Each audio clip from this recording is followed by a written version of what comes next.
എല്ലാവർക്കും PSC SCRT booster ചാനലിലേക്ക് സ്വാഗതം. നമ്മൾ ഈ വീഡിയോയിൽ ഡിസ്കസ് ചെയ്യുന്ന PSC 2021 മുതൽ 26 വരെ ചോദിച്ചിട്ടുള്ള കോൺസ്റ്റിറ്റ്യൂഷൻ ഭാഗത്തു നിന്നുള്ള ക്വസ്റ്റ്യൻ ആണ്. നമ്മൾ ഓൾറെഡി 2 വീഡിയോസ് ചെയ്തിട്ടിട്ടുണ്ട്. കാണാത്തവർ ആ വീഡിയോസ് കാണുക. അതിനുശേഷം ഈ വീഡിയോ കാണാൻ ശ്രമിക്കുക. അപ്പോൾ നമുക്ക് സമയം കളയാതെ ക്വസ്റ്റ്യൻസ് നോക്കാം.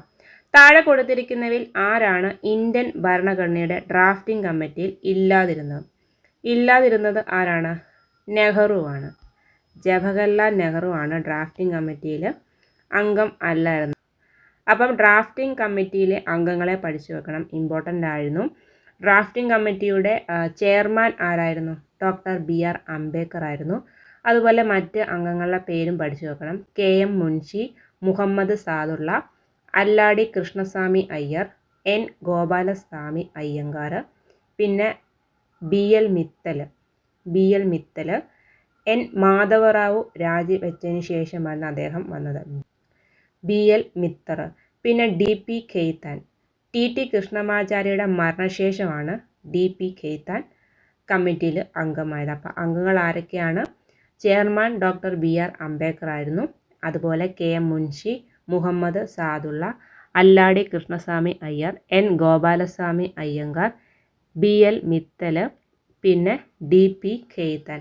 അതുപോലെ ഡ്രാഫ്റ്റിംഗ് കമ്മിറ്റി നിയമിച്ചത് എന്നാണെന്നും പഠിച്ചു വെക്കണം. വർഷം പഠിച്ചു വെക്കണം. 1947 ഓഗസ്റ്റ് 29. 1947 ഓഗസ്റ്റ് 29 ഡ്രാഫ്റ്റിംഗ് കമ്മിറ്റിയുടെ ചെയർമാൻ ആരായിരുന്നു? Doctor BR Ambedkar. അതുപോലെ ഡ്രാഫ്റ്റിംഗ് കമ്മിറ്റിയിലെ ആകെ അംഗങ്ങളുടെ എണ്ണവും പഠിച്ചു വെക്കണം. 7 പേരായിരുന്നു. അടുത്ത ക്വസ്റ്റ്യൻ നോക്കാം. ഭരണഘടനയുടെ ഏത് അമെൻമെൻറ്റ് വഴിയാണ് ആർട്ടിക്കിൾ 300A കൊണ്ടുവന്നത്? ഭരണഘടനയുടെ ഏത് അമെൻമെൻറ്റ് വഴിയാണ് ആർട്ടിക്കിൾ 300A കൊണ്ടുവന്നത്? ആൻസർ ഓപ്ഷൻ B ആണ്. 44ാമത്തെ അമെൻമെൻ്റാണ്. ഈ 44ാമത്തെ അമെൻമെൻ്റ് ഒക്കെ ഇമ്പോർട്ടൻ്റ് ആണ്. PSC റിപ്പീറ്റഡ് ആയിട്ട് ചോദിക്കുന്നതാണ്. 44ാം അമെൻമെൻറ്റുമായിട്ട് പഠിച്ചു വെക്കേണ്ടത്, 44ാം ഭേദഗതി നിലവിൽ വരുമ്പോൾ ഇന്ത്യയുടെ പ്രധാനമന്ത്രി ആരായിരുന്നു? മൊറാർജി ദേശായി ആണെന്ന് പഠിച്ചു വെക്കണം. 44ാമത്തെ ഭേദഗതി നിലവിൽ വരുമ്പോൾ ഇന്ത്യൻ പ്രധാനമന്ത്രി ആരായിരുന്നു? മൊറാർജി ദേശായി. അതുപോലെ രാഷ്ട്രപതി, അപ്പോഴത്തെ രാഷ്ട്രപതി ആരായിരുന്നു? നീലം സഞ്ജീവ് റെഡ്ഡിയാണ്. പഠിച്ചു വെക്കുക, ഇമ്പോർട്ടൻ്റ് ആണ്. 44ാമത്തെ ഭേദഗതി പാർലമെൻറ്റിൽ പാസ്സായ വർഷവും ഇമ്പോർട്ടൻ്റ് ആണ്. 1978 സ്വത്തവകാശത്തെ നമ്മുടെ മൗലിക അവകാശത്തിൽ നിന്നും നീക്കം ചെയ്ത ഭരണഘടനാ ഭേദഗതി. ഈ ക്വസ്റ്റ്യൻ PSC റിപ്പീറ്റഡ് ആയിട്ട് ചോദിക്കുന്നതാണ്. നമ്മുടെ സ്വത്തവകാശത്തെ മൗലിക അവകാശത്തിൽ നിന്നും നീക്കം ചെയ്ത ഭരണഘടനാ ഭേദഗതി 44ാം ഭേദഗതിയാണ്. സ്വത്തവകാശത്തെ 44ാം ഭരണഘടനാ ഭേദഗതി പ്രകാരം ഭരണഘടനയിൽ കൂട്ടിച്ചേർത്തത് എവിടെയാണ്? 12ാം ഭാഗത്തിലാണ്. 12ാം ഭാഗത്തിലാണ് കൂട്ടിച്ചേർത്ത വകുപ്പ് എത്രയാണിപ്പം? 300A ആണ്. 300A. എത്രാമത്തെ ഭാഗമാണിപ്പം? 12ാമത്തെ ഭാഗത്തിലാണ് 44ാം ഭേദഗതി വഴി സ്വത്തവകാശത്തെ കൂട്ടിച്ചേർത്തത്. അപ്പം 44ാം ഭരണഘടനാ ഭേദഗതിയുമായിട്ട് ഇത്രയൊക്കെ പഠിച്ചു വെക്കുക. അടുത്ത ക്വസ്റ്റ്യൻ നമുക്ക് നോക്കാം. സാമ്പത്തിക അടിയന്തരാവസ്ഥയുടെ പ്രത്യാഘാതം അല്ലാത്തത് ഏതാണ്? ആൻസർ ഓപ്ഷൻ D ആണ്. സാമ്പത്തിക അടിയന്തരാവസ്ഥയുടെ പ്രത്യാഘാതത്തിൽ വരുന്നത് ഏതൊക്കെയാണ്? ശമ്പളത്തിലും മറ്റ് ആനുകൂല്യങ്ങളിലും ഉള്ള കുറവ്, സാമ്പത്തിക ബില്ലുകൾ രാഷ്ട്രപതിയുടെ അനുമതിക്കായിട്ട് മാറ്റിവെക്കപ്പെടും, പിന്നെ ന്യായാധിപരുടെ ശമ്പളത്തിലുള്ള കുറവ്. അടുത്ത ക്വസ്റ്റ്യൻ നോക്കാം. അടുത്തത് 1949 മുന്നോട്ട് വെച്ച ആമുഖത്തിൽ ഇല്ലായിരുന്നത് ഏതായിരുന്നു? സെക്യുലറാണ്. അടുത്ത ക്വസ്റ്റ്യൻ, ഏത് ഭരണഘടനാ ഭേദഗതിയിലൂടെയാണ് മതേതരത്വം എന്ന വാക്ക് നമ്മുടെ ആമുഖത്തിൽ ഉൾപ്പെടുത്തിയിരിക്കുന്നത്? 42 ഏത് ഭരണഘടനാ ഭേദഗതി വഴിയാണ് മതേതരത്വം എന്ന വാക്ക് നമ്മുടെ ആമുഖത്തിൽ ഉൾപ്പെടുത്തിയിരിക്കുന്നത്? 42ാം ഭേദഗതിയാണ്. 42ാം ഭേദഗതി ഇമ്പോർട്ടൻ്റ് ആണ്. മിനി കോൺസ്റ്റിറ്റ്യൂഷൻ എന്നറിയപ്പെടുന്ന ഭരണഘടനാ ഭേദഗതി ഏതാണെന്ന് ചോദിച്ചാലും 42ാം ഭേദഗതി എഴുതണം. പിന്നെ അതുപോലെ തന്നെ 42ാം ഭേദഗതി നിലവിൽ വരുമ്പോൾ നമ്മുടെ ഇന്ത്യൻ പ്രധാനമന്ത്രി ആരായിരുന്നു? ഇന്ദിരാഗാന്ധിയായിരുന്നു. അതുപോലെ രാഷ്ട്രപതി ഫക്രുദ്ദീൻ അലി ആയിരുന്നു പ്രസിഡന്റ്. പ്രധാനമന്ത്രി ആരായിരുന്നു? ഇന്ദിരാഗാന്ധിയായിരുന്നു. പിന്നെ അതുപോലെ തന്നെ സ്വരൺ സിംഗ് കമ്മിറ്റിയുടെ ശുപാർശ വഴിയാണ് 42ാം ഭേദഗതി വന്നത്. 42ാം ഭേദഗതി വന്നത് സ്വരൺ സിംഗ് കമ്മിറ്റിയുടെ നിർദ്ദേശപ്രകാരമാണ്. നമ്മുടെ ഭരണഘടനയുടെ ആമുഖം ഭേദഗതി ചെയ്ത ഏക ഭരണഘടനാ ഭേദഗതി ഏതാണെന്ന് ചോദിച്ചാൽ 42ാം ഭേദഗതിയാണ്. 42ാം ഭരണഘടനാ ഭേദഗതിയിലൂടെ ആമുഖത്തിൽ വന്ന മാറ്റങ്ങൾ എന്തൊക്കെയാണെന്ന് ചോദിച്ചാൽ നമ്മുടെ പരമാധികാര ജനാധിപത്യ റിപ്പബ്ലിക് എന്നതിന് പകരം പരമാധികാര സ്ഥിതി സമത്വ മതേതര ജനാധിപത്യ റിപ്പബ്ലിക് എന്നാണ് ആക്കിയത്. ഇതിൽ മതേതരത്വം മാത്രമാണ് വാക്ക് പറഞ്ഞിരിക്കുന്നത്. എങ്ങനാക്കി? പരമാധികാര ജനാധിപത്യ റിപ്പബ്ലിക് എന്നതിന് പകരം പരമാധികാര സ്ഥിതി സമത്വ മതേതര ജനാധിപത്യ റിപ്പബ്ലിക് എന്ന് ആക്കി. അതുപോലെ തന്നെ രാഷ്ട്രത്തിൻ്റെ ഐക്യം എന്ന പ്രയോഗത്തിന് പകരം രാഷ്ട്രത്തിൻ്റെ ഐക്യവും അഖണ്ഡത എന്ന് ആക്കി. പഠിച്ചു വെക്കുക. പാസ്സാക്കിയ വർഷം 1976 നിലവിൽ വന്നതെന്നാണ് 1977 ജനുവരി 3 ഇതൊക്കെ SCERT ഫാക്റ്റാണ്. അതുകൊണ്ടാണ് പറയുന്നത്. പഠിച്ചു വെക്കുക. പാസ്സാക്കിയത് 1976 നിലവിൽ വന്നത് 1977 ജനുവരി 3 പഠിച്ചു വെക്കുക. 42ാം ഭരണഘടനാ ഭേദഗതി വഴി ആമുഖത്തിൽ കൂട്ടിച്ചേർത്ത വാക്ക് ഒരെണ്ണം ഇവിടെ പറഞ്ഞിട്ടുണ്ട്, മതേതരത്വം. പിന്നെ ഏതൊക്കെയാണ്? സ്ഥിതി സമത്വം, അഖണ്ഡത. ഏതൊക്കെയാണ്? സ്ഥിതി സമത്വം, മതേതരത്വം, അഖണ്ഡത. സ്ഥിതി സമത്വം എന്ന് പറയുന്നതാണ് സോഷ്യലിസം. മതേതരത്വം സെക്യുലർ, അഖണ്ഡത ഇൻ്റഗ്രിറ്റി. എന്തൊക്കെയാണ്? Socialism, secular, integrity. ഈ 3 വാക്കാണ് ആമുഖത്തിൽ കൂട്ടിച്ചേർത്തത്. അടുത്ത ക്വസ്റ്റ്യൻ നോക്കാം. ഇന്ത്യൻ ഭരണഘടനയിലെ സോഷ്യലിസം എന്ന പദം സൂചിപ്പിക്കുന്നത്? ആൻസർ ഓപ്ഷൻ ബി ആണ്, 2 മാത്രമാണ്. സമ്പദ് വ്യവസ്ഥയുടെ പ്രധാന മേഖലകളിലെ മാത്രം ദേശസാൽക്കരിക്കുകയും സ്വകാര്യ സ്വത്ത് വിനിയോഗിക്കുന്നതിന് ചില നിയന്ത്രണങ്ങൾ ഏർപ്പെടുത്തുകയും ചെയ്യുക. അതാണ് സോഷ്യലിസം എന്ന പദം സൂചിപ്പിക്കുന്നത്. അടുത്തത് അഖിലേന്ത്യാ സർവീസിലേക്കുള്ള റിക്രൂട്ട്മെന്റ് നടത്തുന്നത് UPSC ആണ്. ഇന്ത്യയിലെ രാഷ്ട്രീയ പാർട്ടികൾക്ക് ആരാണ് അംഗീകാരം നൽകുന്നത്? ഇലക്ഷൻ കമ്മീഷനാണ്. ഒരു പൊതു ഉദ്യോഗസ്ഥൻ തൻ്റെ ചുമതലകൾ നിർവഹിക്കാൻ വിസമ്മതിക്കുമ്പോൾ സുപ്രീം കോടതിയോ ഹൈക്കോടതിയോ പുറപ്പെടുവിക്കുന്ന കമാൻഡ് ഏതാണ്? മാൻഡമസ് ആണ്.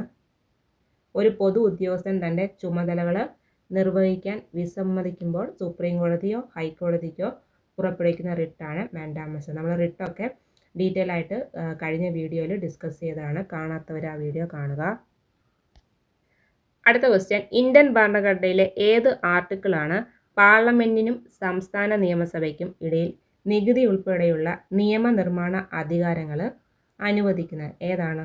ആർട്ടിക്കിൾ 246 ഇന്ത്യൻ ഭരണഘടനയിലെ ഏത് ആർട്ടിക്കിളാണ് പാർലമെന്റിനും സംസ്ഥാന നിയമസഭയ്ക്കും ഇടയിൽ നികുതി ഉൾപ്പെടെയുള്ള നിയമനിർമ്മാണ അധികാരങ്ങൾ അനുവദിക്കുന്ന? Article 242 article 246 article 246.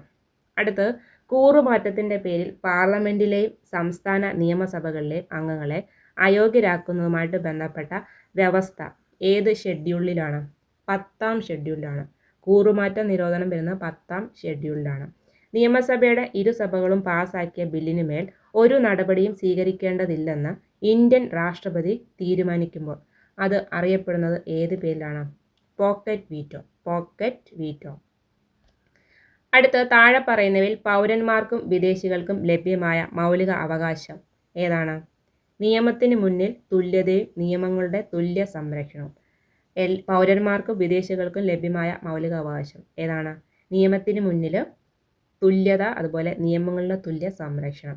താഴെ പറയുന്നവയിൽ ഏതാണ് റിട്ടുകളുടെ വിഭാഗത്തിൽ ഉൾപ്പെടുത്താൻ കഴിയാത്തത് ഏതാണ്? ഇൻജക്ഷനാണ്.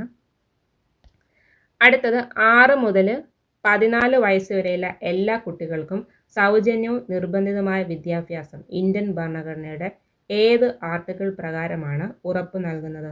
ആൻസർ ഓപ്ഷൻ പി ആണ്, 21A ആണ്. 6 മുതൽ 14 വയസ്സ് വരെയുള്ളവർക്ക് സൗജന്യവും നിർബന്ധിതവുമായിട്ടുള്ള വിദ്യാഭ്യാസം ആർട്ടിക്കിൾ ഏതാണ്? 21A ആണ്. ഹേബിയസ് കോർപ്പസ് റിട്ട് പുറപ്പെടുവിക്കാവുന്നത് ആർക്കെതിരെയാണ്? സ്വകാര്യ വ്യക്തികളും പൊതു അധികാരികളും. ഹേബിയസ് കോർപ്പസ് പുറപ്പെടുവിക്കാവുന്ന ആർക്കൊക്കെ എതിരെയാണ്? സ്വകാര്യ വ്യക്തികളും അതുപോലെ പൊതു അധികാരികൾക്കും. ഹേബിയസ് കോർപ്പസ് റിട്ട് പിടിവിക്കാവുന്നത് ആർക്കെതിരെയാണ്? സ്വകാര്യ വ്യക്തികളും പൊതു അധികാരികളും. അടുത്തത് ജുഡീഷ്യറിയെ എക്സിക്യൂട്ടീവിൽ നിന്ന് വേർപെടുത്തുന്നത് ഉറപ്പുവരുത്തുന്ന ആർട്ടിക്കിൾ ഏതാണ്? ജുഡീഷ്യറിയെ എക്സിക്യൂട്ടീവിൽ നിന്ന് വേർപെടുത്തുന്ന ഉറപ്പ് നൽകുന്ന ആർട്ടിക്കിൾ ഏതാണ്? ആർട്ടിക്കിൾ 50 ആണ്. ആർട്ടിക്കിൾ 50 ആണ്, പഠിച്ചു വെക്കുക. ജുഡീഷ്യറിയെ എക്സിക്യൂട്ടീവിൽ നിന്ന് വേർപെടുത്തുന്ന ആർട്ടിക്കിൾ ഏതാണ്? ആർട്ടിക്കിൾ 50 ആണ്. സംസ്ഥാന നയത്തിൻ്റെ മൗലിക അവകാശങ്ങളും മാർഗനിർദ്ദേശക തത്വങ്ങളും ഭരണഘടനയുടെ മനസാക്ഷിയെ രൂപപ്പെടുത്തിയെന്ന് ജസ്റ്റിസ് KS ഹെഗ്ഡെ നിരീക്ഷിച്ചത് താഴെ പറയുന്ന ഏത് കേസിലാണ്? കേശവാനന്ദ ഭാരതി വേഴ്സസ് കേരള സംസ്ഥാനം. അടുത്ത ക്വസ്റ്റ്യൻ, ഭരണഘടനയിലെ സാംസ്കാരികവും വിദ്യാഭ്യാസപരമായി ബന്ധപ്പെട്ട ശരിയായ പ്രസ്താവന ഏതാണ്? ആൻസർ ഓപ്ഷൻ എ ആണ്. 1ഉം 2ഉമാണ്. ന്യൂനപക്ഷങ്ങൾക്ക് ഭാഷയും സംസ്കാരവും സംരക്ഷിക്കാം, അതുപോലെ ന്യൂനപക്ഷങ്ങൾക്ക് വിദ്യാഭ്യാസ സ്ഥാപനങ്ങൾ സ്ഥാപിക്കാം. അതിൻ്റെ ആർട്ടിക്കിൾ വരുന്നത് 29ഉം 30ഉമാണ്. ന്യൂനപക്ഷങ്ങൾക്ക് ഭാഷയും സംസ്കാരവും സംരക്ഷിക്കാം, പിന്നെ ന്യൂനപക്ഷങ്ങൾക്ക് വിദ്യാഭ്യാസ സ്ഥാപനങ്ങൾ സ്ഥാപിക്കാം. ആർട്ടിക്കിൾ വരുന്നത് 29ഉം 30ഉമാണ്. അടുത്ത ക്വസ്റ്റ്യൻ, താഴെ ചേർക്കുന്നതിൽ ശരിയായിട്ടുള്ള പ്രസ്താവന. ആൻസർ ഓപ്ഷൻ ഡി ആണ്. എല്ലാം ശരിയാണ്. ഭരണഘടനയിൽ 12 മുതൽ 35 വരെയുള്ള അനുച്ഛേദമാണ് മൗലിക അവകാശം പറയുന്നത്. ഇമ്പോർട്ടൻ്റ് ആണ്. മൗലിക അവകാശം വരുന്ന ആർട്ടിക്കിൾ 12 തൊട്ട് 35 വരെയാണ്. 12 തൊട്ട് 35 വരെയാണ് മൗലിക അവകാശത്തിൻ്റെ ആർട്ടിക്കിൾ വരുന്നത്. അതുപോലെ നിർദ്ദേശക തത്വത്തിൻ്റെ വരുന്നത് 36 തൊട്ട് 51 വരെയാണ്. 36 തൊട്ട് 51 വരെ വരുന്ന ഏതാണ്? നിർദ്ദേശക തത്വത്തിൻ്റെ ആർട്ടിക്കിളാണ്. അതുപോലെ മൗലിക അവകാശത്തിന് വരുന്ന ഭാഗം ഏതാണ്? ഭാഗം 3ലാണ് മൗലിക അവകാശങ്ങളെക്കുറിച്ച് പറഞ്ഞിരിക്കുന്നത്. അതും പഠിച്ചു വെക്കണം. അതുപോലെ തന്നെ അനുച്ഛേദം 300A പ്രകാരം സ്വത്തവകാശം ഒരു നിയമ അവകാശമാണ്. സ്വത്തവകാശം നിയമ അവകാശമാണ്. ആർട്ടിക്കിൾ ഏതാണ്? 300A ആണ്. എല്ലാം ഇമ്പോർട്ടൻ്റ് ആണ്, പഠിച്ചു വെക്കുക. അടുത്ത ക്വസ്റ്റ്യൻ, കാര്യനിർവഹണ വിഭാഗവുമായിട്ട് ബന്ധപ്പെട്ട ശരിയായ പ്രസ്താവന ഏതാണ്? ആൻസർ ഓപ്ഷൻ എ ആണ്. 1ഉം 2ഉമാണ് ശരിയായിട്ട് വരുന്നത്. പാർലമെൻ്ററി സമ്പ്രദായത്തിൽ പ്രധാനമന്ത്രിയാണ് ഗവൺമെൻറ്റിൻ്റെ തലവൻ. ഗവൺമെൻറ്റിൻ്റെ തലവൻ ആരാണ്? പ്രധാനമന്ത്രിയാണ്. പ്രസിഡൻഷ്യൽ സമ്പ്രദായത്തിൽ പ്രസിഡൻ്റാണ് ഗവൺമെൻറ്റിൻ്റെ സ്റ്റേറ്റിൻ്റെ തലവൻ. പാർലമെൻ്ററി സമ്പ്രദായത്തിൽ പ്രധാനമന്ത്രിയാണ് ഗവൺമെൻറ്റിൻ്റെ തലവൻ. അതുപോലെ പ്രസിഡൻഷ്യൽ സമ്പ്രദായത്തിൽ എങ്ങനെയാണ്? ഗവൺമെൻറ്റിൻ്റെ സ്റ്റേറ്റിൻ്റെ തലവൻ പ്രസിഡൻ്റാണ്. ആ വ്യത്യാസം പഠിച്ചു നോക്കുക, ഇമ്പോർട്ടൻ്റ് ആണ്. ഇത് NCERTയിലെ ചാപ്റ്ററാണ്. കാര്യനിർവഹണ വിഭാഗം എന്നാണ് ചാപ്റ്ററിൻ്റെ പേര്. ഇതിൽ കുറച്ച് ഇമ്പോർട്ടൻ്റ് ആയിട്ടുള്ള പോയിൻറ്റ്സ് ഉണ്ട്, നമുക്കതൊന്ന് നോക്കാം. ഭരണനിർവഹണത്തിൻ്റെ കാലയളവിൻ്റെ അടിസ്ഥാനത്തിൽ നമുക്ക് എക്സിക്യൂട്ടീവിനെ നമുക്ക് കാര്യനിർവഹണ വിഭാഗത്തെ നമുക്ക് രണ്ടായിട്ട് തിരിക്കാം. എങ്ങനെയൊക്കെയാണ്? രാഷ്ട്രീയ കാര്യനിർവഹണ വിഭാഗം, അതുപോലെ സ്ഥിര കാര്യനിർവഹണ വിഭാഗം. നമുക്ക് കാര്യനിർവഹണ വിഭാഗത്തെ രണ്ടായിട്ട് തിരിക്കാം. രാഷ്ട്രീയ കാര്യനിർവഹണ വിഭാഗം എന്നും സ്ഥിര കാര്യനിർവഹണ വിഭാഗം എന്നും. പൊളിറ്റിക്കൽ എക്സിക്യൂട്ടീവ് കാര്യനിർവഹണ വിഭാഗത്തിന് നേതൃത്വം നൽകുന്ന ഉദ്യോഗസ്ഥരല്ലാത്ത വിഭാഗങ്ങളെയാണ് രാഷ്ട്രീയ കാര്യനിർവഹണ വിഭാഗം എന്ന് വിളിക്കുന്നത്. കാര്യനിർവഹണ വിഭാഗത്തിൽ നേതൃത്വം നൽകുന്ന ഉദ്യോഗസ്ഥരല്ലാത്ത വിഭാഗത്തെയാണ് നമ്മൾ രാഷ്ട്രീയ കാര്യനിർവഹണ വിഭാഗം എന്ന് വിളിക്കുന്നത്. രാഷ്ട്രീയ എക്സിക്യൂട്ടീവിനെ നമ്മൾ തെരഞ്ഞെടുപ്പിലൂടെയാണ് കണ്ടെത്തുന്നത്. പാരമ്പര്യമായും എക്സിക്യൂട്ടീവിനെ കണ്ടെത്താറുള്ളത്. എക്സാമ്പിൾ പ്രസിഡന്റ്, പ്രധാനമന്ത്രി, മന്ത്രിമാരൊക്കെയാണ് പൊളിറ്റിക്കൽ എക്സിക്യൂട്ടീവിൽ വരുന്നത്. അടുത്തത് സ്ഥിരം കാര്യനിർവഹണ വിഭാഗം, പെർമനൻറ്റ് എക്സിക്യൂട്ടീവ്. രാഷ്ട്രീയ കാര്യനിർവഹണ വിഭാഗത്തെ സഹായിക്കുന്ന ഉദ്യോഗസ്ഥരെയാണ്. രാഷ്ട്രീയ കാര്യനിർവഹണ വിഭാഗത്തിലെ ഉദ്യോഗസ്ഥരെ സഹായിക്കുന്ന ഉദ്യോഗസ്ഥരാണ് സ്ഥിരം കാര്യനിർവഹണ വിഭാഗം എന്ന് വിളിക്കുന്നത്. പെൻഷൻ പ്രായം എത്തുന്നത് വരെ അവർ അധികാരത്തിൽ തുടരുന്നു. സ്ഥിരം കാര്യനിർവഹണ വിഭാഗത്തെ നമ്മൾ മത്സര പരീക്ഷകളിലൂടെയാണ് തിരഞ്ഞെടുക്കുക. നമ്മൾ PSCയുടെ കാര്യം ഓർത്താൽ മതി. ലാസ്റ്റ് ഗ്രേഡ് സെർവൻസ് മുതൽ ഉയർന്ന സർവീസ് IAS IPS ജീവനക്കാരാണ് സ്ഥിരം കാര്യനിർവഹണ വിഭാഗത്തിൽ വരുന്നത്. പഠിച്ചു വെക്കുക. കാര്യനിർവഹണ വിഭാഗം എക്സിക്യൂട്ടീവിനെ രണ്ടായിട്ടാണ് തിരിച്ചിരിക്കുന്നത്. പൊളിറ്റിക്കൽ എക്സിക്യൂട്ടീവും പെർമനൻറ്റ് എക്സിക്യൂട്ടീവും. പൊളിറ്റിക്കൽ എക്സിക്യൂട്ടീവിൽ വരുന്നതാണ് പ്രസിഡന്റ്, പ്രധാനമന്ത്രി, മന്ത്രിമാരൊക്കെ. സ്ഥിരം എക്സിക്യൂട്ടീവ് അതിൽ വരുന്നതാണ് എക്സാം എഴുതി ജോലിയിൽ പ്രവേശിക്കുന്നത്. LGS മുതൽ IAS IPS വരെയുള്ള ജീവനക്കാരാണ് സ്ഥിരം കാര്യനിർവഹണ വിഭാഗത്തിൽ വരുന്നത്. അടുത്തിവിടെ പറഞ്ഞിരിക്കുന്ന എല്ലാ രാജ്യങ്ങളിലും ഒരേ തരത്തിലുള്ള എക്സിക്യൂട്ടീവാണ് പ്രവർത്തിക്കുന്നത്. അല്ല, വിവിധ രാജ്യങ്ങളിൽ വിവിധ തരം എക്സിക്യൂട്ടീവാണ് കാണപ്പെടുന്നത്. നമ്മളിപ്പം ക്വസ്റ്റ്യനിൽ കണ്ടത് പ്രസിഡൻഷ്യൽ സമ്പ്രദായത്തെക്കുറിച്ചും പിന്നെ പാർലമെൻ്ററി സമ്പ്രദായത്തെക്കുറിച്ചുമാണ്. അതിൻ്റെ എന്തൊക്കെയാണെന്ന് പഠിച്ചു വെക്കണം. പ്രസിഡൻഷ്യൽ സമ്പ്രദായത്തിൽ പ്രസിഡൻ്റാണ് രാഷ്ട്രത്തലവൻ. പ്രസിഡൻഷ്യൽ സമ്പ്രദായത്തിൽ പ്രസിഡൻ്റാണ് രാഷ്ട്രത്തലവൻ. അതുപോലെ യഥാർത്ഥ ഭരണാധികാരി. തത്വത്തിലും പ്രയോഗത്തിലും പ്രസിഡന്റിന് വളരെ വിപുലമായിട്ടുള്ള അധികാരമുണ്ട്. പ്രസിഡൻഷ്യൽ സമ്പ്രദായത്തിന് ഏറ്റവും നല്ല ഉദാഹരണം അമേരിക്കൻ ഭരണ സമ്പ്രദായമാണ്. കൂടാതെ ബ്രസീൽ തുടങ്ങിയ ചില ലാറ്റിൻ അമേരിക്കൻ രാജ്യങ്ങളിലും പ്രസിഡൻഷ്യൽ സമ്പ്രദായമാണ് നിലനിൽക്കുന്നത്. എവിടെയൊക്കെയാണ്? അമേരിക്കയുണ്ട്, ബ്രസീൽ, പിന്നെ ലാറ്റിൻ അമേരിക്കൻ രാജ്യങ്ങളിലൊക്കെ പ്രസിഡൻഷ്യൽ സമ്പ്രദായമാണ്. പ്രസിഡൻഷ്യൽ സമ്പ്രദായത്തിൻ്റെ പ്രത്യേകതകൾ പഠിച്ചു വെക്കണം. രാഷ്ട്രത്തലവൻ തന്നെയാണ് യഥാർത്ഥ ഭരണാധികാരി. രാഷ്ട്രത്തലവൻ തന്നെയാണ് യഥാർത്ഥ ഭരണാധികാരി. പിന്നെ നിശ്ചിത കാലയളവിലേക്കാണ് പ്രസിഡന്റിനെ തിരഞ്ഞെടുക്കുന്നത്. പ്രസിഡന്റ് നിയമനിർമ്മാണ സഭയിൽ അംഗമല്ല. പ്രസിഡന്റിന് നിയമനിർമ്മാണ സഭയോട് ഉത്തരവാദിത്തം ഇല്ല. അധികാര വിഭജനമാണ് ഇതിൻ്റെ അടിസ്ഥാനം. മന്ത്രിമാർ പ്രസിഡന്റിൻ്റെ ഉദ്യോഗസ്ഥന്മാരാണ്. നിയമസഭ പിരിച്ചുവിടാൻ പ്രസിഡന്റിന് അധികാരമില്ല. പ്രസിഡൻഷ്യൽ സമ്പ്രദായത്തിൻ്റെ പ്രത്യേകതകൾ എന്തൊക്കെയാണ്? രാഷ്ട്രത്തലവൻ തന്നെയാണ് യഥാർത്ഥ ഭരണാധികാരി. നിശ്ചിത കാലയളവിലേക്കാണ് പ്രസിഡന്റിനെ തിരഞ്ഞെടുക്കുന്നത്. പ്രസിഡന്റ് നിയമനിർമ്മാണ സഭയിൽ അംഗമല്ല. പ്രസിഡന്റിന് നിയമനിർമ്മാണ സഭയുടെ ഉത്തരവാദിത്തം ഇല്ല. അധികാര വിഭജനമാണ് ഇതിൻ്റെ അടിസ്ഥാനം. മന്ത്രിമാർ പ്രസിഡന്റിൻ്റെ ഉദ്യോഗസ്ഥന്മാരാണ്. നിയമനിർമ്മാണ സഭ പിരിച്ചുവിടാൻ പ്രസിഡന്റിന് അധികാരമില്ല.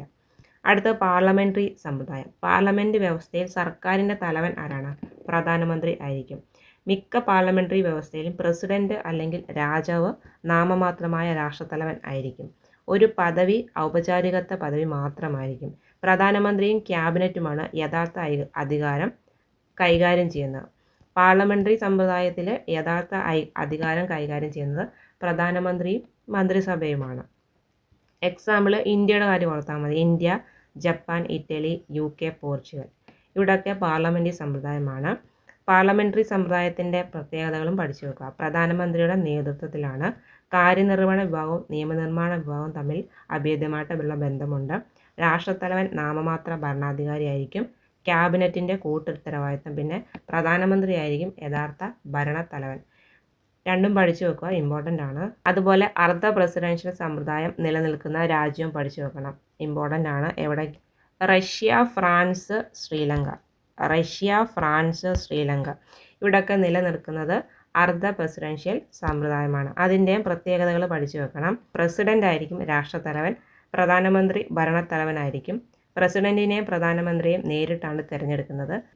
പ്രസിഡന്റും പ്രധാനമന്ത്രിയും ദൈനംദിന കാര്യങ്ങളിൽ ഇടപെടുന്നതിന് അധികാരമുണ്ട്. പ്രധാനമന്ത്രി മന്ത്രിസഭയ്ക്കും നിയമനിർമ്മാണ സഭയോടും വിധേയത്വം ഉണ്ടായിരിക്കും.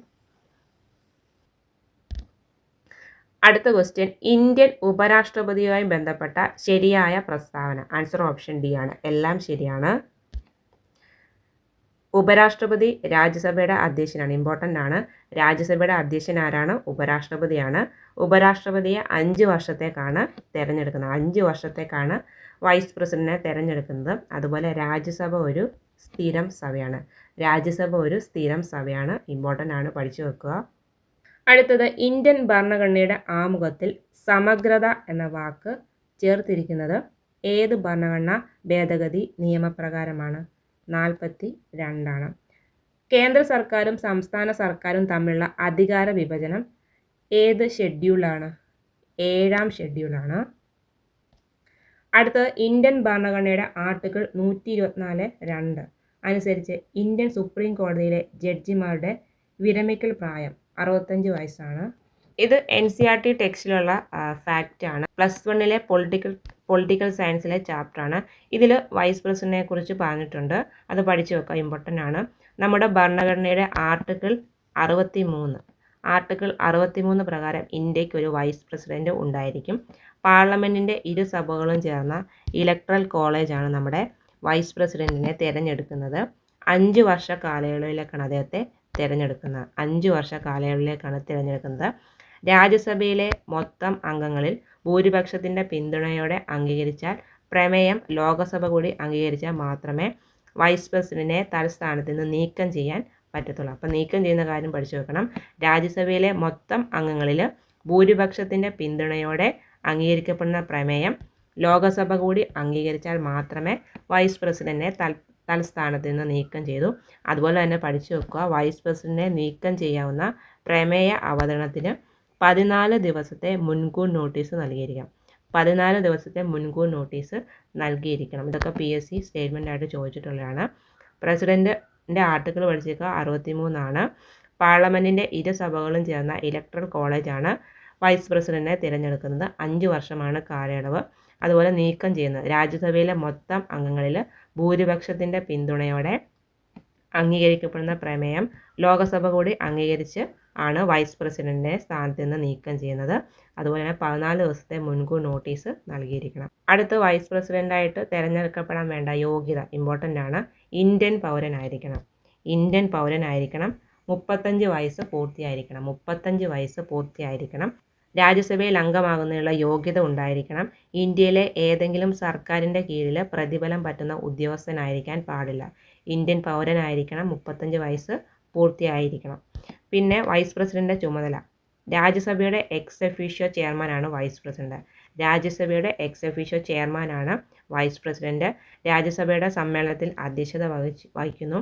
മരണം, രാജി, ഇംപീച്ച്മെൻറ്റ് എന്നീ കാരണത്താൽ പ്രസിഡന്റ് പദവിയിൽ ഒഴിവുണ്ടാകുമ്പോൾ പ്രസിഡന്റിൻ്റെ പദവി ചുമതല വഹിക്കുന്ന ആരാണ്? വൈസ് പ്രസിഡന്റാണ്. 6 മാസത്തിനുള്ളിൽ പുതിയ പ്രസിഡന്റിനെ തിരഞ്ഞെടുക്കുന്നതുവരെ അദ്ദേഹം ആ സ്ഥാനത്ത് തുടരും. അസുഖത്താലോ മറ്റേതെങ്കിലും കാരണത്താലോ പ്രസിഡന്റ് അഭാവം ഉണ്ടാകുമ്പോൾ പ്രസിഡന്റായിട്ട് പ്രവർത്തിക്കുന്നതൊക്കെ നമ്മുടെ വൈസ് പ്രസിഡന്റാണ്.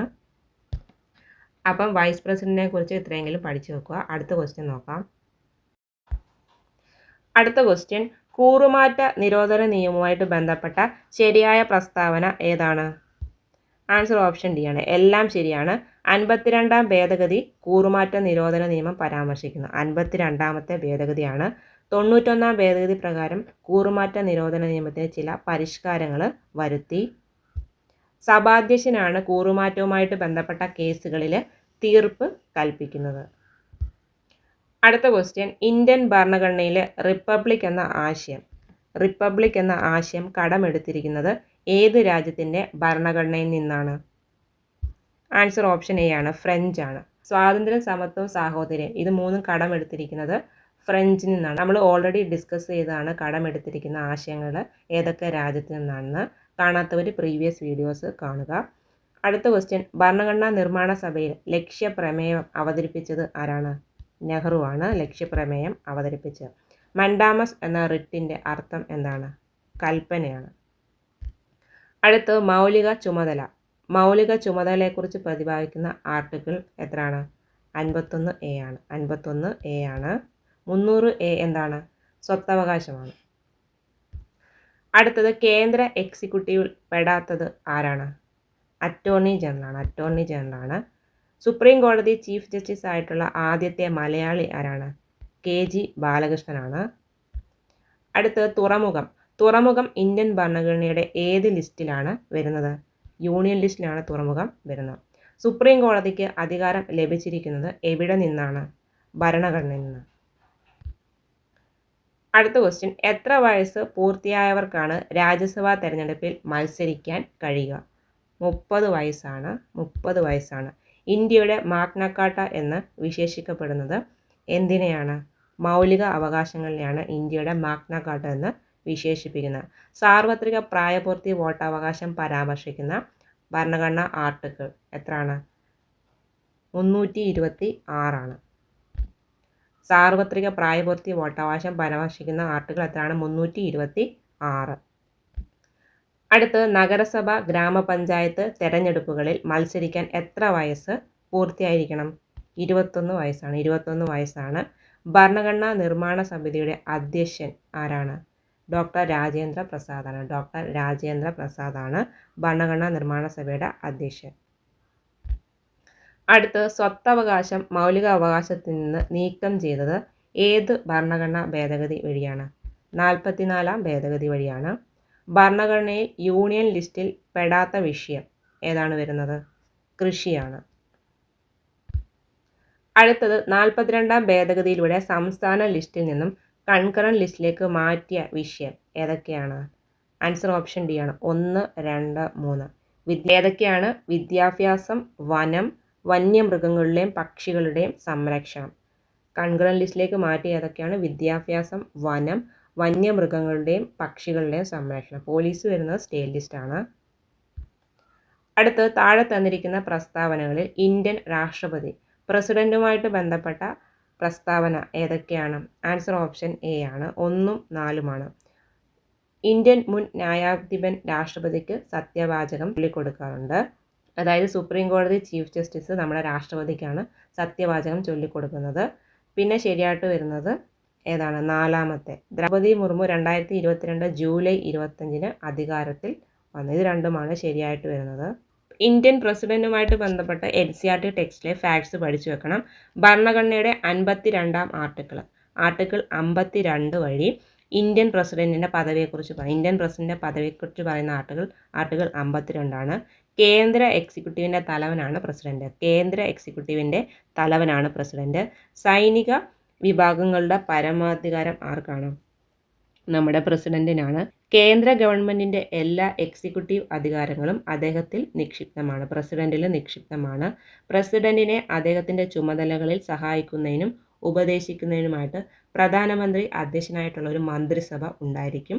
ഈ മന്ത്രിസഭയുടെ ഉപദേശം അനുസരിച്ച് മാത്രമാണ് പ്രസിഡന്റ് പ്രവർത്തിക്കേണ്ടത്. അതുപോലെ പ്രസിഡന്റിനെ തിരഞ്ഞെടുക്കുന്നത് എങ്ങനെയാണ്?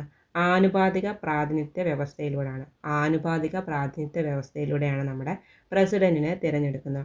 പ്രസിഡന്റ് തിരഞ്ഞെടുപ്പ് പരോക്ഷ തിരഞ്ഞെടുപ്പിന് ഉദാഹരണമാണ്.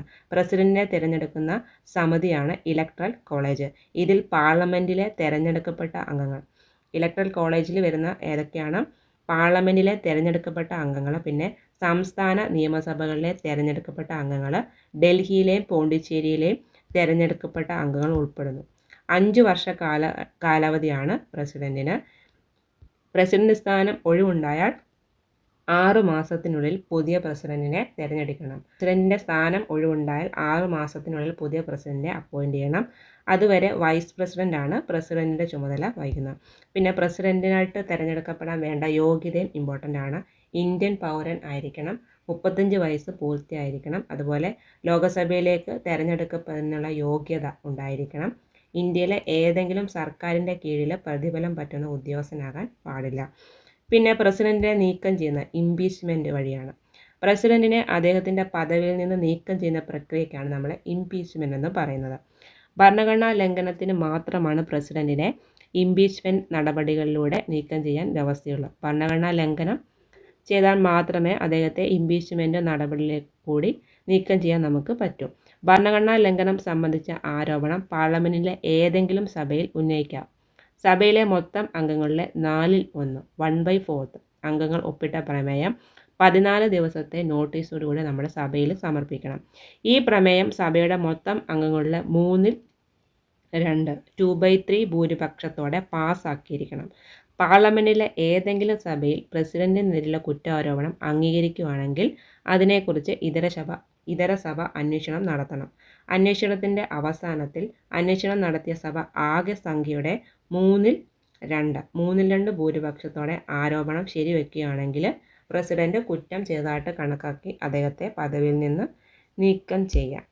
2/3 ഭൂരിപക്ഷം വേണം. അടുത്ത പ്രസിഡന്റിൻ്റെ അധികാരം എന്തൊക്കെയാണ്? മന്ത്രിസഭ നൽകിയ ഉപദേശം തിരിച്ചയക്കാനും അതുപോലെ പുനഃപരിശോധിക്കാനും മന്ത്രിസഭയോട് ആവശ്യപ്പെടാൻ പ്രസിഡന്റിന് കഴിയും. പിന്നെ ധനബില്ല് ഒഴികെയുള്ള ബില്ലുകൾ പ്രസിഡന്റിന് അംഗീകാരം നൽകാതെ പുനഃപരിശോധനയ്ക്കായിട്ട് തിരിച്ചയക്കുകയോ ഒപ്പുവയ്ക്കാതെ കൈവശം വയ്ക്കുകയോ ചെയ്യാം. അതിന് പറയുന്നതാണ് പോക്കറ്റ് വീറ്റോ. ധനബില്ല് ഒഴികെയുള്ള ബില്ല് പ്രസിഡന്റിന് അംഗീകരിക്കുകയോ അല്ലെങ്കിൽ അംഗീകാരം നൽകാതെ പുനഃപരിശോധനയ്ക്കായിട്ട് തിരിച്ചയക്കുകയോ ഒപ്പുവയ്ക്കാതെ കൈവശം വയ്ക്കുകയോ അദ്ദേഹത്തിന് ചെയ്യാം. സാധാരണഗതിയിൽ ലോകസഭയിൽ ഭൂരിപക്ഷമുള്ള കക്ഷിയുടെ തലവനെയാണ് പ്രധാനമന്ത്രിയായിട്ട് നിയമിക്കുന്നത്. എന്നാൽ ലോകസഭയിൽ ഒരു കക്ഷിക്കും ഭൂരിപക്ഷമില്ലാതാവുകയും രണ്ടോ മൂന്നോ നേതാക്കൾ ഗവൺമെൻറ് ഉണ്ടാക്കാൻ അവകാശവാദം ഉന്നയിക്കുകയും ചെയ്താൽ പ്രസിഡന്റിന് സ്വന്തം വിവേചന അധികാരം ഉപയോഗിച്ച് ഇഷ്ടമുള്ള ആളെ പ്രധാനമന്ത്രിയായിട്ട് നിയമിക്കാൻ അദ്ദേഹത്തിന് പറ്റും. ഇതൊക്കെയാണ് പ്രസിഡന്റിൻ്റെ വിവേചന അധികാരത്തിൽ വരുന്ന എല്ലാ ഇമ്പോർട്ടൻ്റ് ആണ്. PSC സ്റ്റേറ്റ്മെൻ്റ് ആയിട്ട് ചോദിച്ചിട്ടുണ്ട്. അടുത്ത ക്വസ്റ്റ്യൻ, താഴെ തന്നിരിക്കുന്നതിൽ ശരിയായ ജോഡി ഏതാണ്? ആൻസർ ഓപ്ഷൻ എ ആണ്. 1, 2, 4 ശരിയാണ്. മൗലിക അവകാശങ്ങൾക്ക് വിരുദ്ധമായിട്ട് നിർമ്മിക്കുന്ന നിയമങ്ങൾ അസാധുവാക്കാനുള്ള വകുപ്പ് 13 ആണ്. മൗലിക അവകാശങ്ങൾക്ക് വിരുദ്ധമായി നിർമ്മിക്കുന്ന നിയമങ്ങൾ അസാധുവാക്കാനുള്ള വകുപ്പ് 13 ആണ്. സ്ഥാനപ്പേരുകൾ ഒഴിവാക്കുന്നതിനുള്ള വകുപ്പ് ഇമ്പോർട്ടൻ്റ് ആണ്. ആർട്ടിക്കിൾ 18 ആണ്. സ്ഥാനപ്പേര് ഒഴിവാക്കുന്ന വകുപ്പ് 18 ആണ്. പിന്നെ അതുപോലെ തന്നെ മതസ്ഥാപനങ്ങൾ വിനിയോഗിക്കുന്ന പണത്തെ നികുതിയിൽ നിന്നും ഒഴിവാക്കുന്ന വകുപ്പ് 27 ആണ്. വകുപ്പ് 27. ബാലവേല ഏതാണ്? ആർട്ടിക്കിൾ 24 ആണ് ബാലവേല, 23 അല്ല. ബാലവേല ആർട്ടിക്കിൾ 24 ആണ്. അടുത്തത് ഭരണഘടനയുടെ ആമുഖമായിട്ട് ബന്ധപ്പെട്ട തെറ്റായ പ്രസ്താവന. ആൻസർ ഓപ്ഷൻ സി ആണ്. 4 മാത്രമാണ്. ആമുഖത്തിൽ ഗാന്ധിജിയുടെ പേര് പരാമർശിച്ചിട്ടുണ്ടെന്നാണ് പറയുന്നത്. തെറ്റാണത്. ബാക്കിയെല്ലാം ശരിയാണ്. ആമുഖത്തിൻ്റെ അടിസ്ഥാനം ലക്ഷ്യപ്രമേയമാണ്. ബേരുബാറി കേസ് ആമുഖമായിട്ട് ബന്ധപ്പെട്ട കേസാണ് ബേരുബാമി കേസ്. പിന്നെ ആമുഖം നമ്മുടെ ഭരണഘടനയുടെ ഭാഗമാണ്. ഇതൊക്കെ ശരിയാണ്. അടുത്തത്, ഇന്ത്യയിലെ തദ്ദേശ സ്വയംഭരണ സ്ഥാപനങ്ങളുടെ പ്രവർത്തനവുമായി ബന്ധമില്ലാത്ത കമ്മിറ്റി ഷാ കമ്മീഷനാണ്. അടുത്തത്, ഇന്ത്യൻ പൗരത്വവുമായിട്ട് ബന്ധപ്പെട്ട ശരിയായ പ്രസ്താവന.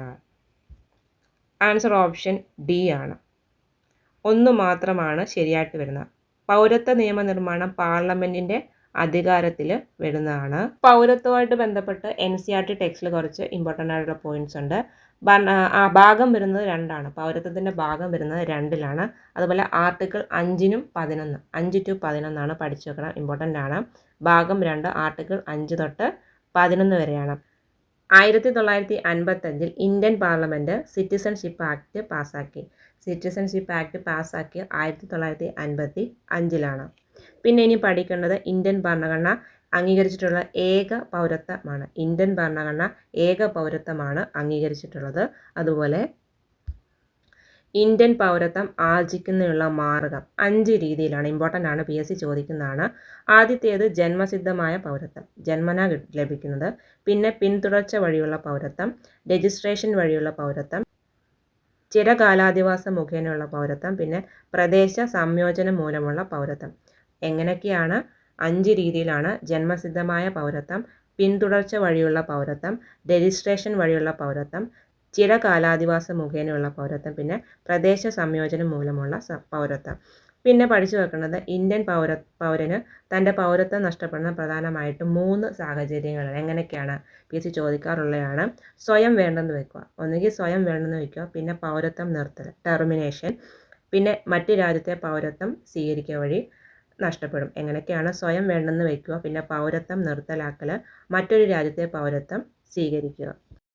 അടുത്തത്, 1946 ഭരണഘടനാ അസംബ്ലിയുടെ ആകെ ജനസംഖ്യ എത്രയായിരുന്നു? ആൻസർ ഓപ്ഷൻ എ ആണ്. 389 ആണ്. മൗലിക അവകാശങ്ങളിലെയും നിർദ്ദേശക തത്വങ്ങളിലെയും കേസുകളിലെ ശരിയായ കാലക്രമം ഏതാണ്? ആൻസർ ഓപ്ഷൻ ഡി ആണ്.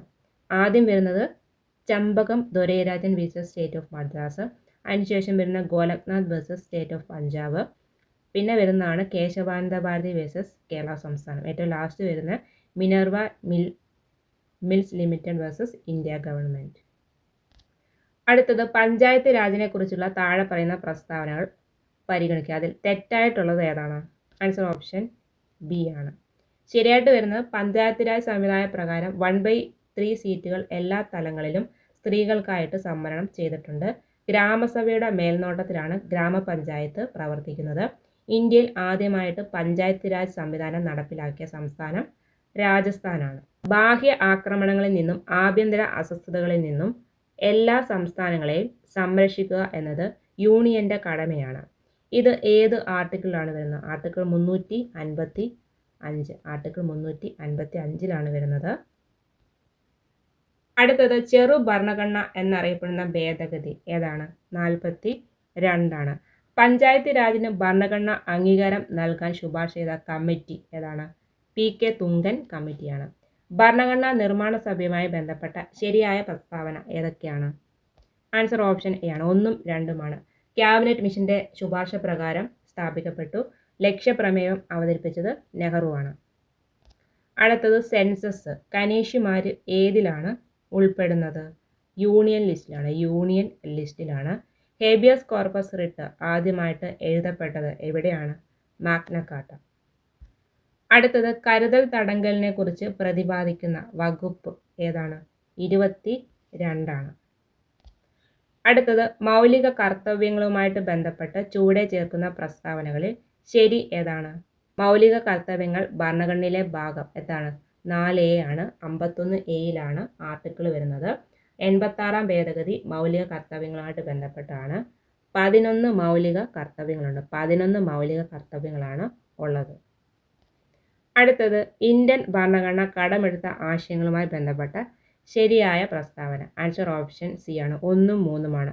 നിർദ്ദേശക തത്വം നമ്മൾ കടമെടുത്തിരിക്കുന്നത് അയർലൻഡിൽ നിന്നാണ്. അതുപോലെ നിയമവാഴ്ച എവിടെ നിന്നാണ് നമ്മൾ കടമെടുത്തിരിക്കുന്നത്? ബ്രിട്ടനിൽ നിന്നാണ്. അതുപോലെ സ്വാതന്ത്ര്യം, സമത്വം, സാഹോദര്യം അത് ഫ്രഞ്ചാണ്, അമേരിക്കയല്ല. നിർദ്ദേശക തത്വങ്ങൾ നമ്മൾ കടമെടുത്തിരിക്കുന്നത് അയർലൻഡിൽ നിന്നാണ്. അതുപോലെ നിയമവാഴ്ച ബ്രിട്ടനിൽ നിന്നാണ്. സ്വാതന്ത്ര്യം, സമത്വം, സാഹോദര്യം അത് ഫ്രഞ്ചാണ്. അടുത്ത് ഒരു പൊതു അധികാരി അല്ലെങ്കിൽ ഒരു ഉദ്യോഗസ്ഥന്റെ ഉത്തരവാദിത്തം നിർവഹിക്കാത്തത് മൂലം മറ്റൊരാൾക്ക് പരിക്കേൽപ്പിക്കപ്പെടുന്നതിനെതിരെ പുറപ്പെടുവിക്കുന്ന റിട്ട് ഏതാണ്? മാൻഡാമസ് ആണ്. ഒരു പൊതു അധികാരി അല്ലെങ്കിൽ ഒരു ഉദ്യോഗസ്ഥൻ ഉത്തരവാദിത്തം നിർവഹിക്കാത്തത് മൂലം മറ്റൊരാൾക്ക് പരിക്കേൽപ്പിക്കപ്പെടുന്നതിന് എതിരെ പുറപ്പെടുവിക്കുന്ന റിട്ടാണ് മാൻഡാമസ്. അടുത്തത് ഇന്ത്യൻ ഭരണഘടനയുടെ ആർട്ടിക്കിൾ 12 പ്രകാരം സ്റ്റേറ്റ് എന്ന പദത്തിന്റെ അർത്ഥത്തിൽ താഴെ പറയുന്നതിൽ ഏതാണ് വരുന്നത്? ആൻസർ ഓപ്ഷൻ ബി ആണ്. 1, 2, 3, 5.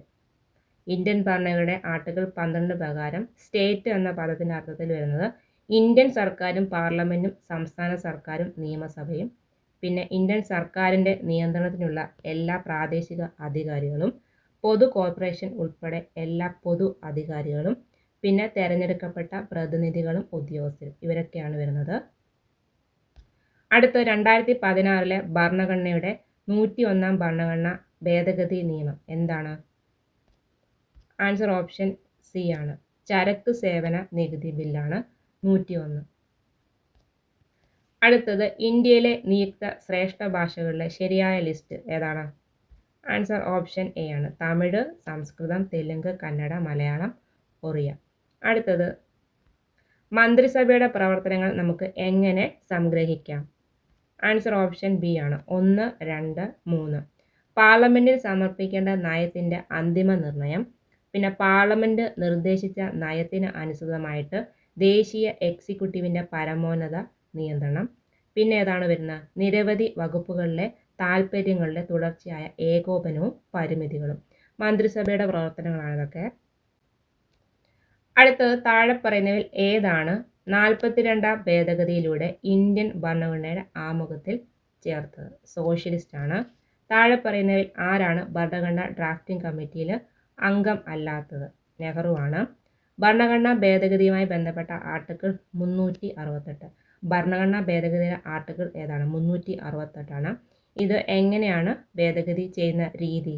പ്രത്യേക ഭൂരിപക്ഷത്തോടെയാണ്. അടുത്ത ഇന്ത്യയിലെ മാധ്യമ സ്വാതന്ത്ര്യവുമായി ബന്ധപ്പെട്ട ശരിയായ പ്രസ്താവന. ആൻസർ ഓപ്ഷൻ എ ആണ്. ഇന്ത്യൻ ഭരണഘടനയിൽ മാധ്യമ സ്വാതന്ത്ര്യത്തിന് പ്രത്യേക ഉറപ്പില്ല. അടുത്ത ക്വസ്റ്റ്യൻ ബൽവന്ത് റായ് മേത്ത കമ്മിറ്റിയുമായിട്ട് ബന്ധപ്പെട്ട ശരിയായ ഉത്തരം. ആൻസർ ഓപ്ഷൻ സി ആണ്. ത്രിതല സംവിധാനം, ഗ്രാമപഞ്ചായത്ത്, പഞ്ചായത്ത് സമിതി, ജില്ലാ പരിഷത്ത്. ബൽവന്ത് റായ് മേത്ത കമ്മിറ്റിയായിട്ട് ബന്ധപ്പെട്ടാണ്. അടുത്ത ഭാഷ ന്യൂനപക്ഷങ്ങൾക്കുള്ള പ്രത്യേക ഓഫീസർ. ഇതിൽ ശരിയായിട്ട് ഉത്തരം വരുന്ന ഏതാണ്? സംസ്ഥാന പുനഃസംഘടനാ കമ്മീഷൻ 1956 ശുപാർശ ചെയ്തതാണ് ഭാഷ ന്യൂനപക്ഷങ്ങൾക്കുള്ള പ്രത്യേക ഓഫീസർ. അടുത്തത് സംസ്ഥാന നയത്തിൻ്റെ ഡയറക്റ്റീവ് പ്രിൻസിപ്പിൾസ് DPSP. അതുമായിട്ട് ബന്ധപ്പെട്ട് ശരിയായിട്ട് വരുന്ന ആൻസർ ഓപ്ഷൻ ബി ആണ്.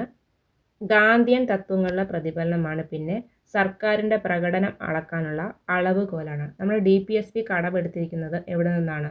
അയർലൻഡിൽ നിന്നാണ്. കൺകറന്റ് ലിസ്റ്റുമായിട്ട് ബന്ധപ്പെട്ട പ്രസ്താവനകളിൽ ശരിയായ വിശദീകരണം അല്ലാത്തത് ഏതെന്നാണ് ചോദിച്ചിരിക്കുന്നത്. ആൻസർ ഓപ്ഷൻ ബി ആണ്. കൺകറന്റ് ലിസ്റ്റുമായിട്ട് ബന്ധപ്പെട്ട് ശരിയായിട്ട് വരുന്നത് ഭരണഘടനയുടെ 7ാം ഷെഡ്യൂൾ. കൺകറന്റ് ലിസ്റ്റ് 7ാം ഷെഡ്യൂളിലാണ് ലിസ്റ്റ് വരുന്നത്.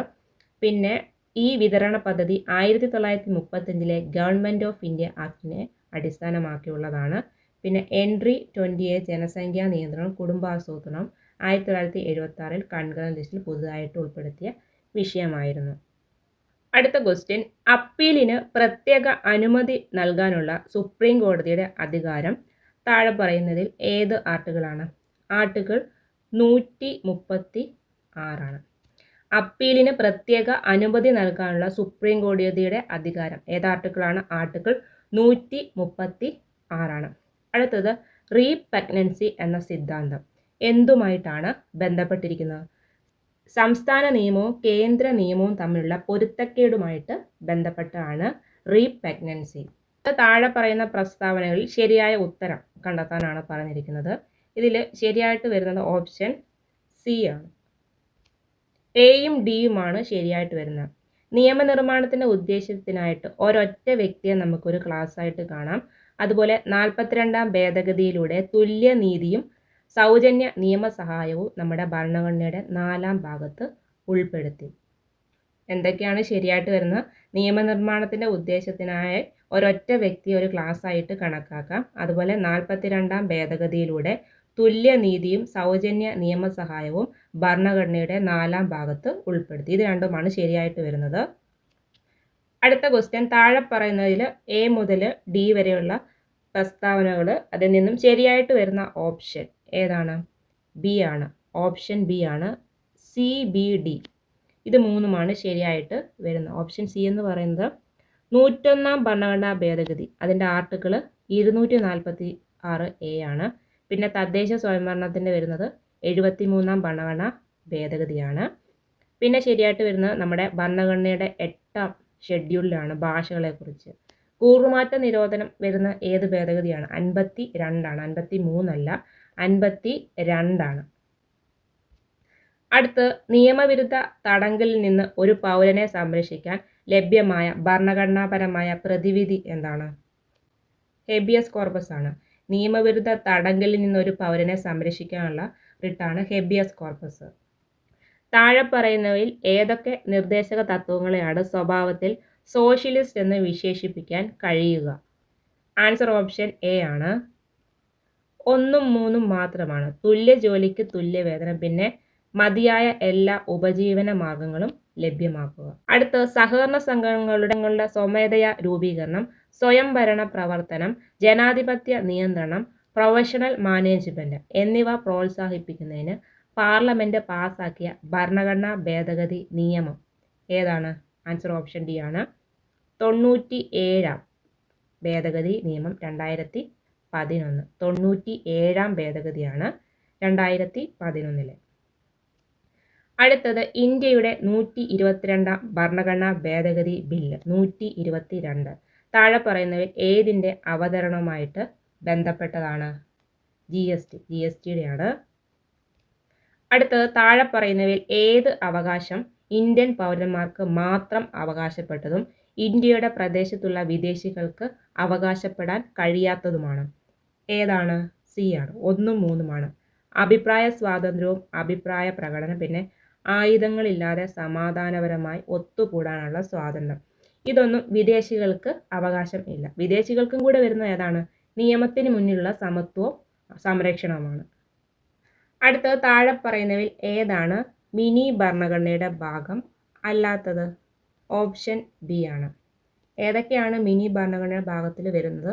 മൗലിക അവകാശങ്ങളെക്കാൾ മാർഗനിർദ്ദേശക തത്വങ്ങൾക്ക് മുൻഗണന നൽകി, ഹൈക്കോടതിയുടെ ജുഡീഷ്യൽ റിവ്യൂ അധികാരം വെട്ടിക്കുറച്ചു, അതുപോലെ സംസ്ഥാന ലിസ്റ്റിൽ നിന്ന് 5 വിഷയങ്ങൾ കൺകറന്റ് ലിസ്റ്റിലേക്ക് മാറ്റി. മിനി ഭരണഘടനയുടെ ഭാഗത്തിൽ വരുന്നതാണ് ഇതൊക്കെ. അടുത്തത്, ഇന്ത്യൻ ഭരണഘടനയിലെ ഏത് ആർട്ടിക്കിളാണ് ഗ്രാമസഭയുടെ അധികാരങ്ങളും പ്രവർത്തനങ്ങളും വ്യക്തമാക്കുന്നത്? ഗ്രാമസഭയുടെ അധികാരങ്ങളും പ്രവർത്തനങ്ങളും. ആർട്ടിക്കിൾ എത്രയാണ്? 243A ആണ്. 243A ആണ് ഗ്രാമസഭയുടെ അധികാരവും പ്രവർത്തനവും വരുന്നത്. 243A. ഇന്ത്യക്ക് ഒരു ഭരണഘടനാ അസംബ്ലി എന്ന ആശയം ആദ്യമായിട്ട് മുന്നോട്ട് വെച്ചത് ആരാണ്? ഇന്ത്യക്ക് ഒരു ഭരണഘടനാ അസംബ്ലി എന്ന ആശയം ആദ്യമായിട്ട് മുന്നോട്ട് വെച്ചത് ആരാണ്? MN റോയ് ആണ്. MN റോയ് ആണ്. ഇന്ത്യൻ ഭരണഘടന കൈകൊണ്ട് എഴുതിയ കാലിഗ്രാഫർ ആരാണ്? ഇന്ത്യൻ ഭരണഘടന കൈകൊണ്ട് എഴുതിയ കാലിഗ്രാഫർ ആരാണ്? പ്രേം ബിഹാരി നരേൻ റൈസാദയാണ് ഇന്ത്യൻ ഭരണഘടന കൈകൊണ്ട് എഴുതിയ കാലിഗ്രാഫർ. പ്രേം ബിഹാരി നരേൻ റൈസാദ. അടുത്ത് ഡാഷിൻ്റെ സഹായത്തിനും മാർഗനിർദ്ദേശത്തിനും അനുസരിച്ചാണ് ഇന്ത്യൻ രാഷ്ട്രപതി പ്രവർത്തിക്കേണ്ടത്. പ്രധാനമന്ത്രിയുള്ള മന്ത്രിസഭ. മന്ത്രിസഭയുടെ തീരുമാനങ്ങൾക്കനുസരിച്ചാണ് പ്രസിഡന്റ് പ്രവർത്തിക്കുന്നത്. ഇന്ത്യൻ ഭരണഘടനയുടെ ഏത് ഭാഗത്താണ് മൗലിക അവകാശങ്ങൾ? മൗലിക അവകാശം വരുന്ന ഭാഗം 3-ലാണ്. മൗലിക അവകാശം വരുന്ന ഭാഗം 3-ലാണ്. ഏത് ഭരണഘടനാ ഭേദഗതിയിലൂടെയാണ് വിദ്യാഭ്യാസത്തിനുള്ള അവകാശം മൗലിക അവകാശങ്ങളുടെ കീഴിൽ ഉൾപ്പെടുത്തിയിരിക്കുന്നത്? ആൻസർ ഓപ്ഷൻ സി ആണ്. 86-ാം ഭരണഘടനാ ഭേദഗതി നിയമം, വർഷം 2002. വിദ്യാഭ്യാസത്തിന് വരുന്ന ഏതാണ്? 86-ാം ഭരണഘടനാ ഭേദഗതി 2002. അടുത്തത് ഇന്ത്യൻ ഭരണഘടനയുടെ ആർട്ടിക്കിൾ 15. ഏതൊക്കെ വിവേചനം പാടില്ല? അതിനെതിരെ നിരോധിക്കുന്ന ആർട്ടിക്കിൾ. ആർട്ടിക്കിൾ 15-ൽ വരുന്ന ഏതൊക്കെയാണ്? എ ആണ്. മതം, വംശം, ജാതി, ലിംഗം, ജന്മസ്ഥലം ഇവയുടെ പേരിൽ ആരോടും വിവേചനം പാടില്ല എന്ന് പറയുന്ന ആർട്ടിക്കിൾ ഏതാണ്? ആർട്ടിക്കിൾ 15 ആണ്. 23, 73, 74 ഭരണഘടനാ ഭേദഗതികൾ സൂചിപ്പിക്കുന്നത് എന്തിനെയാണ്? പഞ്ചായത്തും മുനിസിപ്പാലിറ്റികളും. 73 പഞ്ചായത്താണ്, അതുപോലെ 74 മുനിസിപ്പാലിറ്റിയാണ്. പൊതു താൽപ്പര്യ ഹർജികൾ ഡാഷിൽ നമുക്ക് ഫയൽ ചെയ്യാം. പൊതു താൽപ്പര്യ ഹർജികൾ നമ്മൾ ഫയൽ ചെയ്യുന്നത് എവിടെയാണ്? രണ്ടിടത്തും പറ്റും. സുപ്രീം കോടതിയിലും പറ്റും, ഹൈക്കോടതിയിലും നമുക്ക് ഫയൽ ചെയ്യാം. പൊതു താൽപ്പര്യ ഹർജികൾ നമുക്ക് സുപ്രീം കോടതിയും ഹൈക്കോടതിയിലും ഫയൽ ചെയ്യാം. അടുത്ത് ഭരണഘടനയുടെ 7-ാം ഷെഡ്യൂളിലെ യൂണിയൻ പട്ടികയിൽ താഴെ പറയുന്നവയിൽ ഏതൊക്കെയാണ് ഉൾപ്പെടുന്നത്? ആയുധം, തോക്ക്, വെടിമരുന്ന്, സ്ഫോടക വസ്തുക്കൾ. അടുത്ത് ഇന്ത്യൻ ഭരണഘടനയുടെ 8-ാം ഷെഡ്യൂളിൻ്റെ കീഴിൽ എത്ര ഔദ്യോഗിക ഭാഷകൾ അംഗീകരിച്ചിട്ടുണ്ട്? 22. അടുത്ത് താഴെ പറയുന്നവയിൽ ഏത് ഭരണഘടനാ ഭേദഗതിയാണ് GSTയുമായിട്ട് ബന്ധപ്പെട്ടിരിക്കുന്നത്? 101 ആണ്. സോഷ്യലിസ്റ്റ്, സെക്യുലർ എന്നീ വാക്കുകൾ ഇന്ത്യൻ ഭരണഘടന ആമുഖത്തിൽ ചേർത്തത് ഏത് ഭേദഗതി വഴിയാണ്? 42-ാം ഭേദഗതി വഴിയാണ്. അടുത്ത രാഷ്ട്രപതിക്ക് ഒരു ഓർഡിനൻസ് പ്രഖ്യാപിക്കാം. ആൻസർ ഓപ്ഷൻ ബി ആണ്. 2 സഭകളും സെഷനിൽ ഇല്ലാത്തപ്പോൾ, പിന്നെ ഒരു സഭ മാത്രം സെഷനിൽ ആയിരിക്കുമ്പോൾ. രാഷ്ട്രപതിക്ക് ഓർഡിനൻസ് പ്രഖ്യാപിക്കുന്ന എപ്പോഴാണ്? 2 സഭകളിൽ സെഷൻ ഇല്ലാത്തപ്പോൾ, അതുപോലെ ഒരു സഭ മാത്രം സെഷനിൽ ആയിരിക്കുമ്പോൾ. അടുത്ത ഇന്ത്യൻ ഭരണഘടനയുടെ 103-ാം ഭരണഘടനാ ഭേദഗതിയിൽ പറയുന്നത് എന്താണ്? ആൻസർ ഓപ്ഷൻ എ ആണ്. കേന്ദ്ര സർക്കാർ നടത്തുന്ന വിദ്യാഭ്യാസ സ്ഥാപനങ്ങളിലും, അതായത് ന്യൂനപക്ഷ വിദ്യാഭ്യാസ സ്ഥാപനങ്ങൾ ഒഴികെയുള്ള എല്ലാ സ്വകാര്യ വിദ്യാഭ്യാസ സ്ഥാപനങ്ങളിലും കേന്ദ്ര സർക്കാർ ജോലികളിൽ പ്രവേശനത്തിന് സമൂഹത്തിലെ സാമ്പത്തികമായിട്ട് പിന്നോക്കം നിൽക്കുന്ന വിഭാഗത്തിന് 10% സംവരണം ഏർപ്പെടുത്തിയത് ഏത് ഭരണഘടനാ ഭേദഗതിയാണ്? 103-ാം ഭരണഘടനാ ഭേദഗതിയാണ്. അടുത്ത് ഇന്ത്യൻ ഭരണഘടനയുടെ ആർട്ടിക്കിൾ 1A അഭിപ്രായ സ്വാതന്ത്ര്യത്തിനും പ്രകടിപ്പിക്കലിനും ഉള്ള മൗലിക അവകാശങ്ങൾ ഉറപ്പാക്കുന്നത് നമുക്ക് ഡാഷ് എന്നതിൻ്റെ അർത്ഥത്തിൽ പരിമിതപ്പെടുത്താവുന്നതാണ്. മുകളിൽ പറഞ്ഞ എല്ലാം വരുന്നുണ്ട്. അപകീർത്തിപ്പെടുത്തൽ, മാന്യതയും ധാർമ്മികതയും, കോടതിയലക്ഷ്യം, ഒരു കുറ്റത്തിനുള്ള പ്രേരണ എല്ലാം വരുന്നുണ്ട്. അടുത്ത് ഒരു വ്യക്തിക്ക് അവൻ അല്ലെങ്കിൽ അവൾ ഒരു പൊതു ഓഫീസ് കൈവശം വെച്ചിരിക്കുന്നതോ വഹിക്കുന്നതോ എന്ത് അധികാരത്തിലാണെന്ന് കാണിക്കാൻ ആവശ്യപ്പെടുന്ന റിട്ട് ഏതാണ്? ആൻസർ ഓപ്ഷൻ ബി ആണ്. കോ വാറന്റ് ആണ്. എന്ത് അധികാരം എന്നാണ് ഇതിൻ്റെ അർത്ഥമാണ്. ഒരു വ്യക്തിക്ക് അവൻ അല്ലെങ്കിൽ അവൾ ഒരു പൊതു ഓഫീസ് കൈവശം വെച്ചിരിക്കുന്നതോ വഹിക്കുന്നതോ എന്ത് അധികാരത്തിലാണെന്ന് കാണിക്കാൻ ആവശ്യപ്പെടുന്ന റിട്ട് ഏതാണ്? കോ വാറന്റോ റിട്ടാണ്. അടുത്തത് താഴെ പറയുന്ന പ്രസ്താവനകൾ ഏതാണ് ഇന്ത്യയുടെ കൺട്രോളർ ആൻഡ് ഓഡിറ്റർ ജനറലെ കുറിച്ച് ശരിയായിട്ട് വരുന്നത്? ആൻസർ ഓപ്ഷൻ ബി ആണ്. 1, 3 ഇന്ത്യൻ രാഷ്ട്രപതിയാൽ നിയമിക്കപ്പെട്ടത്. അപ്പോയിൻ്റ് ചെയ്യുന്ന ആരാണ്? രാഷ്ട്രപതിയാണ്. സുപ്രീം കോടതി ജഡ്ജി എന്ന നിലയിൽ സമാനമായ രീതിയിലും സമാനമായ കാരണങ്ങളാണ് മാത്രമേ നീക്കം ചെയ്യപ്പെടത്തുള്ളൂ. രാഷ്ട്രപതിയാണ് അപ്പോയിൻറ്റ് ചെയ്യുന്നത് CAG. അതുപോലെ സുപ്രീം കോടതി ജഡ്ജ് എന്ന നിലയിൽ സമാനമായ രീതിയിലും സമാന കാരണങ്ങളാൽ മാത്രമേ നീക്കം ചെയ്യപ്പെടത്തുള്ളൂ. അടുത്ത്, ഇന്ത്യൻ ഭരണഘടനയ്ക്ക് കീഴിൽ എത്ര മൗലിക കർത്തവ്യങ്ങളുണ്ട്? ആൻസർ ഓപ്ഷൻ ബി ആണ്. 11 മൗലിക കർത്തവ്യങ്ങളുണ്ട്. പഠിച്ചു വെക്കുക. എത്ര മൗലിക കർത്തവ്യങ്ങളാണ്? 11 എണ്ണം. അടുത്ത, തുല്യനീതിയും സൗജന്യ നിയമസഹായവും ഏതാണ്? ആൻസർ ഓപ്ഷൻ ബി ആണ്. സംസ്ഥാന നയത്തിൻ്റെ നിർദ്ദേശക തത്വങ്ങളെക്കുറിച്ചുള്ള അധ്യായത്തിന് കീഴിൽ അംഗീകരിച്ചിരിക്കുന്നു. ഏതൊക്കെയാണ്? തുല്യനീതിയും സൗജന്യ നിയമസഹായവും സംസ്ഥാന നയത്തിൻ്റെ നിർദ്ദേശക തത്വങ്ങളെക്കുറിച്ചുള്ള അധ്യായത്തിൻ്റെ കീഴിലാണ് അംഗീകരിച്ചിരിക്കുന്നത്. അടുത്ത ക്വസ്റ്റ്യൻ, ഭരണഘടനാ നിർമ്മാണ സമിതിയിൽ അംഗമല്ലായിരുന്ന വനിത ഇതിലാരാണ് അംഗമല്ലാതിരുന്നത്? മീരാബായി ആണ്. അപ്പോൾ ഈ വീഡിയോയിൽ ഇത്രയുള്ള ക്വസ്റ്റ്യൻസ്. ബാക്കി ക്വസ്റ്റ്യൻസ് നമുക്ക് നെക്സ്റ്റ് വീഡിയോ ചെയ്യാം. അപ്പോൾ വീഡിയോ ഇഷ്ടപ്പെട്ടാൽ ലൈക്ക് ചെയ്യുക, ചാനൽ ഒന്ന് സബ്സ്ക്രൈബ് ചെയ്യുക, സപ്പോർട്ട് ചെയ്യുക. അപ്പോൾ നെക്സ്റ്റ് വീഡിയോയിൽ കാണാം. താങ്ക്